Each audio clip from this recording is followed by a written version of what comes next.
నందమూరి అందగాడు ఎన్టీఆర్ నటించిన అడవి రాముడు చిత్రానికి 1973లో వచ్చిన కన్నడ కంఠీరవ రాజ్ కుమార్ సినిమా గంధద గుడి ఇన్స్పిరేషన్.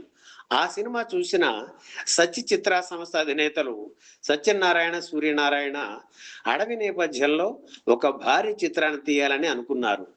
అడవి నేపథ్యంలో ఇద్దరు హీరోల కథను ముళ్లపూడి వెంకటరమణతో తయారు చేయించారు. ఆ సంస్థ అప్పటికే శోభన్ బాబుతో 2 సినిమాలు తీసింది. అందుకే ఈ సినిమాకి కూడా ఆయననే హీరోగా అనుకుని వెళ్ళి అడిగారు. అన్ని రోజులు అడవిలో ఉండడానికి శోభన్ బాబు అంగీకరించలేదు. అప్పుడు ఎన్టీఆర్ను కలిస్తే ఆయన సినిమా చేయడానికి అంగీకరించారు.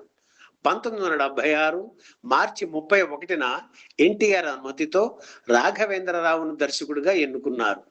ఎన్టీఆర్ ఇమేజ్ కు తగ్గట్లు కథలో మార్పులు చేసి పాటలు, ఫైట్స్ పెట్టారు.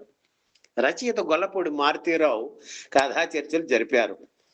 సినిమాలో ఇంటర్వెల్ సీన్ ఆయన తయారు చేసిందే.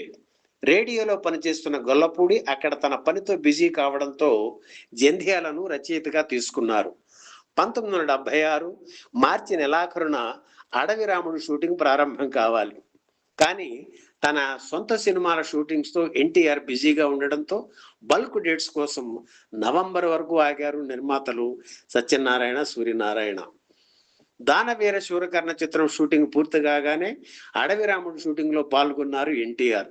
దాదాపు 40 రోజుల పాటు అడవిలో షూటింగ్ అంటే అటవీ శాఖ అధికారులు అంగీకరించలేదు. ఆ రోజుల్లో మద్రాస్ హైకోర్టులో జస్టిస్ నటరాజన్ నిర్మాతలకు మిత్రుడు కావడంతో ఆయన చెప్పడంతో అటవీ శాఖ అధికారులు షూటింగుకు అనుమతి ఇచ్చారు.